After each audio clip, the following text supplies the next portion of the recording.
Thomas Gadisseux, on va faire le point maintenant sur les nouvelles mesures Covid. Ce comité de concertation, c'est une nouvelle étape importante. On peut le dire tout à l'heure, les mines étaient quand même fort graves. Oui, parce qu'il y a un constat d'échec et de gros malaise, notamment avec une prise de conscience que chaque marche arrière, c'est un coup donné à la confiance de la population dans la gestion et un peu plus l'échec de l'adhésion. Il y a moins de 3 semaines, souvenez-vous, le Premier ministre lui-même évoquait ce qu'il qualifiait de printemps des libertés qui était à nos portes.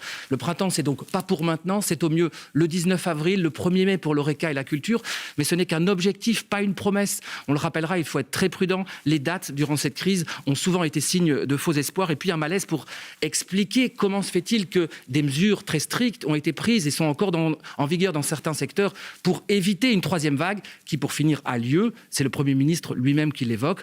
Et puis, il y a une unanimité pour reconnaître qu'en termes de vaccination, l'opération n'est pas à la hauteur des ambitions. Alors, il y a eu des tensions politiques pendant une semaine entre les partenaires. Est-ce que cela va laisser des traces dans les prochains jours, prochaines semaines? Oui, et c'est déjà le cas au moment où on se parle. En fait, c'est assez surprenant de voir qu'après un an de crise, on en est encore face à des clés de bras politiques, des bras de fer aussi tendus.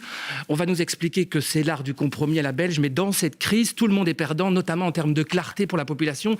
Regardez le cinéma autour des écoles ce soir. On a décidé de ne pas vraiment décider. Les parents ne savent toujours pas ce qui concerne les maternelles.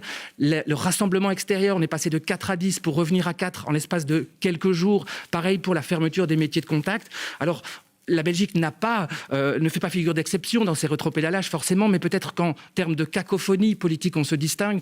En pleine conférence de presse, le président du MR dézinguait déjà les mesures, parlant d'échec collectif. Un autre président, celui d'Écolo, a quand même reconnu qu'il ne respectait plus les règles qui sont encore en vigueur, il faut le dire ce soir. Bref, on est loin des 11 millions de Belges qui étaient souhaités derrière cette gestion de crise. Alors peut-être que ce soir, l'esprit des Diables Rouges va ressouder les troupes. Un peu d'espoir, François.